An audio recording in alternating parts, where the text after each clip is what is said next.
नमस्कार दोस्तों, A1 Haryana news देखने वाले सारे बहन भाइयों राम राम। भाई मैं अभिमन्यु शास्त्री और हमारे साथ में जो किसी परिचय की मोहताज नहीं है, जिनने केवल हिसार ज़िले का नहीं, हरियाणा प्रदेश का नहीं, पूरे भारतवर्ष का नाम रोशन किया है।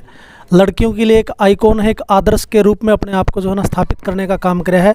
यानी कि मैं तो कहा करूँ संघर्ष का दूसरा नाम है। और मैं तो एक बात भी कहा करूँ भाई, मेहंदी कुमकुम रोली का त्यौहार नहीं होता, रक्षाबंधन के चंदन का प्यार नहीं होता, उसका आंगन तो सुना सुना रहता है जिसके घर बेटी का अवतार नहीं होता। ऐसी मिसाल जो है ना स्थापित करने का काम किया है, किसी परिचय की मोहताज नहीं है। अनीता कुंडू जी हमारे साथ में है। सबसे पहले तो राम राम जी। नमस्कार अभिमन्यु भाई, आपके चैनल पे बहुत बहुत शुक्रिया और स्वागत। आप खुद ही भी इतने मेहनती हैं कि मेरे पास शब्द नहीं है मैं आपकी तारीफ़ करूं। एक ऐसे युवा जो बहुत ही अच्छी सोच रखते हैं और हम आपकी बदौलत हैं, क्योंकि आप हमारे बारे में जब समाज को बताते हैं और बहनों को इतना सम्मान देते हैं तो बहुत ही इच्छा होती है कि हम और आगे मेहनत करें और अपने देश और प्रदेश का पूरे विश्व में नाम करें। अच्छा, पहला प्रश्न मेरा यो है, ये बताएं आपकी जीवनी भी मैंने पढ़ रखी है, बहुत बढ़िया तरीके से पढ़ रखी है, लेकिन हमारे दर्शकों को बताना चाहेंगे, हमारे दर्शक ये जानना चाहेंगे, आपने जो ये संघर्ष की जो शुरुआत करी है, ये कहाँ से करी है, कब से आपने संघर्ष की शुरुआत करी, और ये पर्वतारोहण का काम करना कोई आसान काम नहीं है, इसमें कितनी अड़चनें आती हैं, कितनी मुसीबतों का इसमें सामना करना पड़ता है, ये सब आपने किस तरह से फेस किया और कहाँ से आपका सफ़र जो है ये शुरू हुआ है? भाई अभिमन्यु मन तो नहीं लागा, मैं जामी थी जब मैं काम करने लगी थी, मेरे को तो याद ही नहीं मैंने शुरुआत की कब की। मेरे को ये लगता है जब मैंने सौदी संभाली मेरे जीवन का संघर्ष शुरू हो गया था। और मैं एक आम किसान परिवार में मेरा जन्म हुआ और मेरा गांव नज़दीक ही पड़ता है, गांव फरीदपुर है। आसपास में इतनी सुविधाएं भी नहीं है, बहुत सारा अभाव रहा। फैमिली में भी कोई पढ़ा लिखा नहीं था कि मैं ये कह दूं। हाँ, ये था कि एक फैमिली में बहुत अच्छा माहौल था, एक देशभक्ति का माहौल था, एक इच्छा थी कि अपने बच्चों को, हम तो नहीं पढ़ पाए लेकिन अपने बच्चों को हम आगे लेके जाएं। और ख़ासकर बेटियों को लेकर के भी एक मेरे परिवार का पॉजिटिव नज़रिया था कि बेटियां आगे बढ़ें और बेटियां कामयाब हो। तो 12 साल की उम्र में मेरे पिता का इस दुनिया से जाना और मेरी माँ ने जो दर्द देखा, जो पीड़ाएं देखी, तो मेरी माँ ने यही ठाना कि मैं अपनी बेटियों को चाहती हूँ कि वो कामयाब बने। जो परिस्थितियाँ मेरी रही हैं, जो विपरीत हालात मेरी रही हैं, तो वो इनको सहन ना करनी पड़े और ये खुद लड़ें और कामयाब हो। और मैं अनीता बेटी से तो एक ही अपेक्षा करती हूँ कि वो पूरे देश के लिए काम करे, मतलब कि सिर्फ वो एक घर के लिए नहीं जन्मी है, वो पूरे देश के लिए काम करे और एक बड़े स्तर पे काम करे ताकि बेटियां मजबूत हो। तो मेरे जीवन में अगर मेरा एडवेंचर का जो गेम है, अगर मेरे जीवन को देखें तो मेरा जीवन भी एडवेंचर भरा ही रहा है। मतलब बहुत विपरीत हालात रही हैं। आज से 20 साल पहले जब हम बैक जाएँ तो लड़कियों के लिए इतना अच्छा माहौल नहीं था, इतने ऐसे कॉमेंट्स थे कि जिनको मैं बताऊँ तो बहुत ही सुनना आसान नहीं है। और ना कोई रास्ते थे, ना कोई बताने वाला था, ना कोई ये था। किसी लड़के से बात करना ही बहुत बड़ी बात होती थी। अगर किसी लड़के से बात कर ली तो सीधा सा ब्लेम लगता था कि भाई लड़कियां ठीक नहीं है, गलत नहीं है। बहुत सारे अलग कमेंट होते थे, बहुत अलग कंडीशन होती थी। लेकिन आज से 20 साल के बाद जो बदलाव हुआ है, आज थोड़ा सा आसान है वो चीज़ें। लेकिन आज भी ये नहीं कहूँगी कि मैं आसान है, लेकिन उस टाइम बहुत ज़्यादा टफ थी। एडवेंचर की मैं एक खिलाड़ी बनना चाहती थी।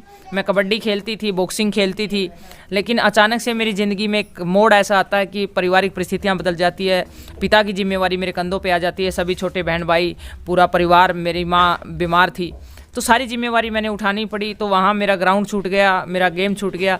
लेकिन मैंने अपने सपने को नहीं मरने दिया, मैंने अपने सपने को ज़िंदा रखा और मैंने हरियाणा पुलिस में ज्वाइन किया। उसके साथ साथ मैंने अपने सपने को, मैंने देखा कि कॉलेज टाइम में एडवेंचर देखा था, तो मैंने अपने सपने को ये देखा कि बहुत सारे मेरे साथियों ने कहा कि सिर्फ ये लड़कियाँ नहीं कर सकती इस गेम को। दूसरा, मैं वो काम करना चाहती थी कि जिसमें कबड्डी खो खो तो सब लोग खेलते हैं, मैं एक ऐसा स्थापित करना चाहती थी कि वे जिसमें सबसे अलग हो, कि ये लगे कि भाई ये काम किसी ने ना किया हो। तो मैंने एडवेंचर की शुरुआत की और एडवेंचर में बहुत सारी परिस्थितियाँ ऐसी आई, क्योंकि हम सी लेवल के हैं और हमने जाना कहाँ पे है, उस हाई एल्टीट्यूड में जाना है जहाँ पर इतनी हाइट पे, जहाँ ऑक्सीजन नहीं है, जहाँ इतने बड़े बड़े ग्लेशियर हैं, तूफान हैं, गहरी गहरी खाइयाँ हैं। तो उन सब की ट्रेनिंग, उन सब के लिए मैंने 4 साल ITBP के साथ कड़ा संघर्ष किया। मैंने ये नहीं देखा घर में क्या हो रहा है, दिवाली कैसे मनती है, होली कैसे मनती है। अगर मुझे कोई देख ले तो मुझे पहचान नहीं पाएगा कि ये वो अनीता है। तो मैंने इतना संघर्ष किया, 4 साल ITBP फोर्स के साथ बहुत सारे अभियान किए, बेसिक एडवांस कोर्स किए। और फिर मैंने 2013 में पहली बार एवरेस्ट किया नेपाल साइड से, और 15 में फिर प्रयास किया, 14 में किया, नहीं हो पाया, भूकंप आ गया, बहुत सारी ऐसी कठिनाइयाँ रही जिसको मैं बताऊंगी तो बहुत लंबी वो है। लेकिन 17 में फिर मैंने चाइना साइड से एवरेस्ट किया और मैं हिंदुस्तान की वो पहली बेटी बनी जिसने दोनों साइड से एवरेस्ट को क्लाइम किया। उसके बाद फिर मैंने एज ए लीडर जब मैंने उस गेम को शुरू किया तो मेरे साथ फॉरेनर लोग थे, उन्होंने कहा कि इंडियन प्लेयर नहीं हो सकते एडवेंचर के, क्योंकि इंडियन के अंदर वो जज्बा नहीं होता, वो साहस नहीं होता, वो कैपेसिटी नहीं होती। तो मैंने पूरे वर्ल्ड की टीम को एज ए लीडर के रूप में, जब उनको सर्टिफिकेट मिले तो उसमें लीडर के रूप में अनीता कुंडू का इंडिया का नाम लिखा गया, तो वो अभियान मैंने पूरा किया। उसके बाद मैंने 7 महाद्वीपों पे अपने देश का तिरंगा लहराया। उसके साथ साथ जो ये गेम जितना टफ है, इसमें बहुत सारी चुनौतियां हैं, इसमें आपको नज़दीक से हज़ारों बार दिखाई देता कि आपकी मौत आपके सामने खड़ी है, लेकिन उसके अलावा सबसे ज़्यादा है कि ये बहुत महंगा है। एक मिशन को पूरा करने के लिए 40 लाख रुपए खर्च आते हैं और मैंने कम से कम 25 मिशन ऐसे किए हैं जिसमें करोड़ों रुपए लगे हैं, और वो सारा मैंने अपनी मेहनत से कमाया है। एक गाँव की गली से लेकर के और उस पैसे की आर्थिक तंगी से लेकर के उस अभाव को पार करते हुए मैंने उस मजबूती भी पाई है, मैंने वो पैसा भी कमाया और मैंने अपने गेम पे भी लगाया है। मैंने कोई भी सरकार से कोई हेल्प ना लेकर के अपने दम पे ये गेम वहाँ तक मैं लेके गई हूँ। जो मैं ये नहीं कहूँगी कि भाई इसमें मेरे समाज का सहयोग नहीं है, मतलब सपोर्ट नहीं, हाँ उनका सपोर्ट रहा। जब भी मैं आई हूँ तो उन्होंने मेरे को आने के बाद पीठ थपथपाई है, लेकिन एक समय ऐसा था जब मैं गाँव से निकलती थी तो ताने होते थे। लेकिन आज जब मेरे गाँव में ऐसा माहौल है कि एक गांव में जब बटेऊ आता है तो उसको हम दूध पिलाते हैं, उसका सम्मान करते हैं। आज जब मैं मेरे गांव में जाती तो उस बटेऊ से बढ़ के मेरे गांव में मेरा सम्मान होता है। तो ये चीज़ें मैंने ग्राउंड लेवल में महसूस की हैं, जी हैं, ठोकरें खाई हैं, वहीं से सीखा है। मैं कोई बहुत बड़ी वक्ता नहीं हूँ, मैंने अपनी ठोकरों से सीखा है।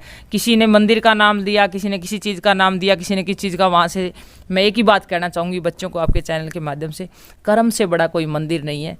कर्म, भगवान कर्म में ही बसा है, और कर्म अगर आप करेंगे तो आपको हर चीज़ मिलेगी। समाज भी प्यार करेगा और देश भी प्यार करेगा, और आपको जो चीज़ आप मांगेंगे वो सब मिलेगी। देखो भाई, रख हौसला वो मंजर भी आएगा, प्यासे के पास चलकर दरिया भी आएगा, थक कर ना बैठे मंजिल के मुसाफिर, मंजिल भी मिलेगी और मिलने का मज़ा भी आएगा। तो अनीता जी, जो नार्गे एडवेंचर अवार्ड नेशनल में मिले आपको, उसके बारे में थोड़ा दर्शकों को बताओ, किस तरह का अवार्ड है वो, कि उसमें कब मिले आपको? तेंजिंग नोर्गे नेशनल एडवेंचर का अवार्ड है। और तेंजिंग नोर्गे जब 1953 में पहली बार एवरेस्ट क्लाइम की, 1953 में एडविन हिलेरी और तेंजिंग नोर्गे ने एवरेस्ट क्लाइम की थी। एवरेस्ट करने वाले वो पहले व्यक्ति थे, शेरपा थे वो नेपाल के, और उनको भारत ने शरण दी थी। वो यहीं रहते थे, यहीं जॉब करते थे। उसके नाम पे भारत सरकार ने तेंजिंग नोर्गे एडवेंचर अवार्ड शुरू किया, जो एडवेंचर, और ये बहुत बहुत मुश्किल से मिलता है मन्नू भाई, मैं आपको बता देना चाहती हूँ। ये पूरे देश में 3 ही लोगों को मिलता है, जल, थल और वायु। थल में एक ही जाता है, जिस इवेंट को मैं खेल रही हूँ पूरे भारत में एक ही व्यक्ति को मिलता है। और 2019 के अंदर भारत सरकार ने मुझे उस अवार्ड से नवाजा, और अर्जुन अवार्ड के बराबर अवार्ड है, उससे बड़ा अवार्ड है। अर्जुन अवार्ड साल में 40 जाते हैं, तेंजिंग नोर्गे 1 जाता है। मैं सौभाग्यशाली हूँ। जब मैंने इस गेम की शुरुआत की, लोग मेरा मजाक उड़ाते थे, पता नहीं क्या क्या कहते, तब मैंने ठान लिया था कि मैं एक दिन इस तेंजिंग नोर्गे अवार्ड को से राष्ट्रपति के हाथों से सम्मानित होंगी, और मुझे वो सम्मान मिला। भारत सरकार ने मुझे वो सम्मान दिया, कल्पना चावला अवार्ड, नारी शक्ति पुरस्कार, बहुत सारी कंपनियों की आज मैं ब्रांड एम्बेसडर हूँ। उन हालातों को, उन परिस्थितियों को मैंने बदला, और मैंने सब कुछ अपने आंखों से देखा इन 10-15 सालों में, और मैंने उसको जिया, और मैंने उस पर कड़ी मेहनत की। उसकी बदौलत आज ये भारत सरकार ने और पूरे समाज ने, पूरे देश ने मुझे ये सम्मान दिया। पर्वतारोहण के क्षेत्र की जब बात आती है तो एक संतोष यादव का भी बहुत बड़ा नाम है इस क्षेत्र के अंदर। तो अनीता जी, आप ये बताइएगा कि आप इसके अंदर जो है ना, किसको अपना प्रेरणा स्रोत मानते हैं? भाई कहाँ से आपको ये लग लगी भाई मैंने भी ये मुकाम हासिल करना है और इसके अंदर मैंने अचीवमेंट प्राप्त करनी है? देखिए अभी मनु भाई, मैं किसी एक फील्ड के व्यक्ति से प्रेरणा नहीं लेती। मेरे लिए सब व्यक्ति जो अपने काम को बहुत ही अच्छे तरीके से, बेहतरीन तरीके से करते हैं और अपने काम में पूरा मगन होकर, उसमें लीन होकर, पागलपन उनके अंदर जो पैदा हो जाता है, चाहे आप एक अच्छी रिपोर्टिंग कर रहे हैं, या आप अच्छा न्यूज़ चैनल चला रहे हैं, या कोई किसान खेत में हल चला रहा है, या कोई माँ घर में अच्छे से काम कर रही है, कोई भी व्यक्ति है वो मेरे लिए प्रेरणा का वो है। और एडवेंचर में मैंने खुद ही अपने आप को, मतलब कि मैं उसमें ये नहीं कहूँगी कि मेरा एक ही उसमें गुरु रहा है। मैंने विभिन्न टीचरों के माध्यम से वहाँ ट्रेनिंग ली है, कोई मेरा बेसिक में रहा है, कोई मेरा एडवांस में रहा है। मुझे उन सबसे प्रेरणा मिली है। और मैंने उससे पहले कोई संतोष के बारे में नहीं, मैडम के बारे में नहीं पढ़ा था। मुझे एडवेंचर का पहले भी नहीं पता था। बस मैंने एक टाइमिंग देखी थी, वो पहाड़ देखे थे, मुझे नहीं पता वो मुझे क्यों आकर्षित करते हैं। मुझे वहाँ जा कर के रियल में बहुत अच्छा लगता है, एक आध्यात्म जैसा भी मुझे वहाँ फील होता है, मुझे बहुत बड़ी पावर मिलती है, एक शक्ति मिलती है कि मैं मेरे देश के लिए बहुत कुछ करूँ। तो मेरे को मेरे सबसे बड़े प्रेरणा स्रोत वो पहाड़ हैं जिन्होंने मुझे आकर्षित किया और जिन्होंने मुझे मोटिवेट किया कि भाई दुनिया में ऐसा कोई काम नहीं है जिसको आप नहीं कर पाओ, कोई असंभव नहीं है। तो मैं ये कहती हूँ कि वहाँ पर हमारे ऋषि मुनि इसीलिए जाते थे कि वहाँ परमात्मा का वास है। मैंने वहाँ पर रियल में अध्यात्म को फील किया और परमात्मा को फील किया। अच्छा, अंत में एक प्रश्न और मैं आपसे पूछना चाहूँगा। वहाँ से सफल होने के बाद आप बिल्कुल वहाँ पर आपने झंडे गाड़ने का काम किया, नाम रोशन करने का काम किया है। तो एक बात और मैं जानना चाहूँगा आपसे, क्या अनीता कुंडू का अगला जो कदम है वो राजनीति में आकर के लोगों की सेवा करना रहेगा? देखिए भाई, आज मैं जहाँ पर काम कर रही हूँ, मैं कहीं भी काम करूँ, मैं 100% देती हूँ वहाँ पे।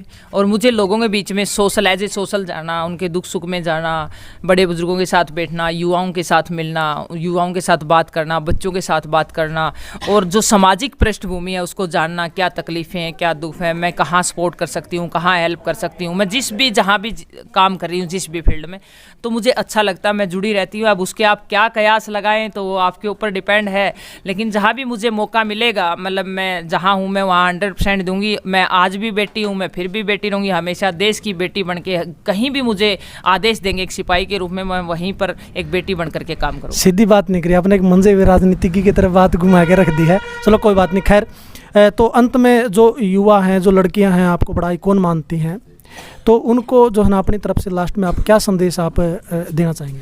मैं बेटियों को एक बात कहना चाहूँगी। बहुत सारी बेटियों को लगभग यही होता है कि पेरेंट्स विश्वास नहीं करते या पेरेंट्स हमारी बात को नहीं सुनते। मैं एक बात कहूँगी, पहले पेरेंट्स से जुड़िए, आप उनको हर काम में हेल्प कीजिए, और फिर अपना जो सपना है, जो आपने सपना बनाया है, उसको पहले खुद समझिए, खुद को का विश्वास बनाइए, फिर उसको पेरेंट्स के सामने बताइए, उनके सामने बिल्कुल क्लियर कीजिए। मैं दावे के साथ कहती हूँ, विश्वास के साथ कहती हूँ, अगर आप अपने पेरेंट्स के साथ उनको अच्छा दोस्त बनाएंगे, उनको अपनी बात शेयर करेंगे और उनको अपने सपने बताएंगे, तो वो ज़रूर आपके सपोर्टर बनेंगे। पेरेंट्स कभी नहीं चाहते कि हमारे बच्चे आसमान में ना उड़े। हर पेरेंट्स चाहता है कि मेरे बेटा बेटी कामयाब हो और वो हमारे सुपरस्टार हों। बहुत बहुत धन्यवाद। ये थी भाई संघर्ष का दूसरा नाम अनीता कुंडू, पर्वतारोही। तो ये बातचीत आपने किसी लगी, कमेंट के माध्यम से आप ज़रूर अपनी राय देना, और चैनल को जो सब्सक्राइब जिसने नहीं किया है वही चैनल को ज़रूर सब्सक्राइब कर दें, और वीडियो को ज़्यादा से ज़्यादा आपने शेयर करना है। बहुत बहुत धन्यवाद। जय हिंद, जय भारत।